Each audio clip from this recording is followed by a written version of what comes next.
पण खऱ्या अर्थानं क्रांतीसूर्य महात्मा ज्योतिराव फुले आणि क्रांतीज्योती सावित्रीबाई फुले यांचा पूर्णाकृती पुतळा अनावरण सोहळा आणि तसेच कृषी उत्पन्न बाजार समितीच्या वतीनं या बाजार समिती वेगळा गोरगरीब घटक आहे गरजू घटक यांच्यासाठी अल्प दरामध्ये भोजनालयाचं उद्घाटन सोहळा, चक्रेश्वर महाराज भोजनालय उद्घाटन सोहळा असे 2 कार्यक्रम संपन्न होतात।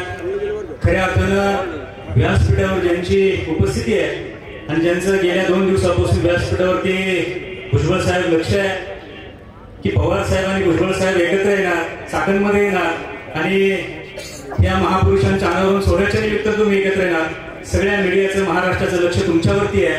ही प्रथमतः पवार साहेब तुमचं, भुजबळ साहेब आणि व्यासपीठावर आमचे खासदार, आमदार, माजी आमदार सगळ्यांचं या बाजार समितीचा सभापती म्हणून मनापासून स्वागत करतो।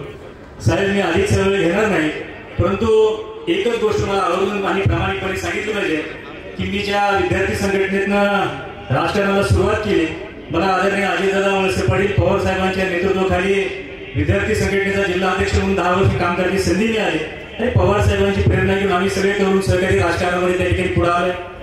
साहेब एकच गोष्ट आहे, खेड तालुक्यामध्ये हरित क्रांतीचे जनक हे पवार साहेब आहे। या तालुक्यातलं भामास्कर असू द्या, या तालुक्यातलं चासकामान असू द्या किंवा या तालुक्यातली इंडस्ट्री असू द्या, या सगळ्याचे जनक आदरणीय पवार साहेब आहे। आजही इथला सामान्यातला सामान्य माणूस या बाजार समितीच्या प्रांगणामध्ये येणारा प्रत्येक सर्वसामान्य शेतकरी आजही त्याला असं वाटतं की माझे पवार साहेब या देशाचे कृषी मंत्री होत्या, त्यावेळी खऱ्या अर्थानं माझ्या बाजारभावाला चांगला भाव त्या ठिकाणी मिळत होता।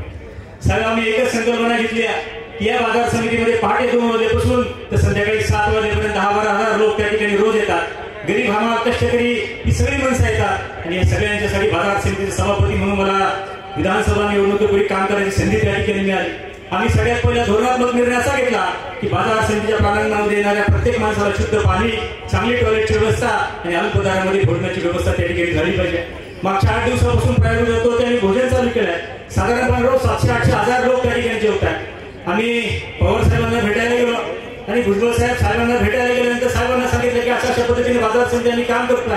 साहेबांनी कृषी क्षेत्रातलं जे अनमोल मार्गदर्शन आहे आमच्या सगळ्या संचालक मंडळाला सांगितलं आणि भविष्यात देखील कृषी क्षेत्रामध्ये बाजार समितीसाठी जे काही लागेल ते भरभक्कमपणाने मदत करण्याचा शब्द साहेबांनी आम्हाला त्या ठिकाणी दिला की भुजबळ साहेबांचे आणि पवार साहेबांचे आदरणीय अंतःकरणापासून या कृषी उत्पन्न बाजार समितीच्या मैदानामध्ये मनापासून स्वागत करतो। आणि आज जो चाकणकरांनी लोकवर्गणीनं खऱ्या अर्थानं हा जो अनावरण सोहळा त्या ठिकाणी केलाय, हा क्रांतीज्योती सावित्रीबाई फुलेंचा आणि महात्मा ज्योतिराव फुलेंचा जो पुतळा त्या ठिकाणी बसवला, या पुढच्या काळामध्ये ह्या सगळ्या पुतळ्याची देखभाल आमच्या कृषी उत्पन्न बाजार समितीच्या वतीनं आमच्या सगळ्या संचालक मंडळांच्या वतीने करण्यात येईल एवढी ग्वाही या ठिकाणी देतो। मी आपल्या सगळ्यांचं अंतःकरणापासून या बाजार समितीमध्ये मनापासून स्वागत करतो। धन्यवाद।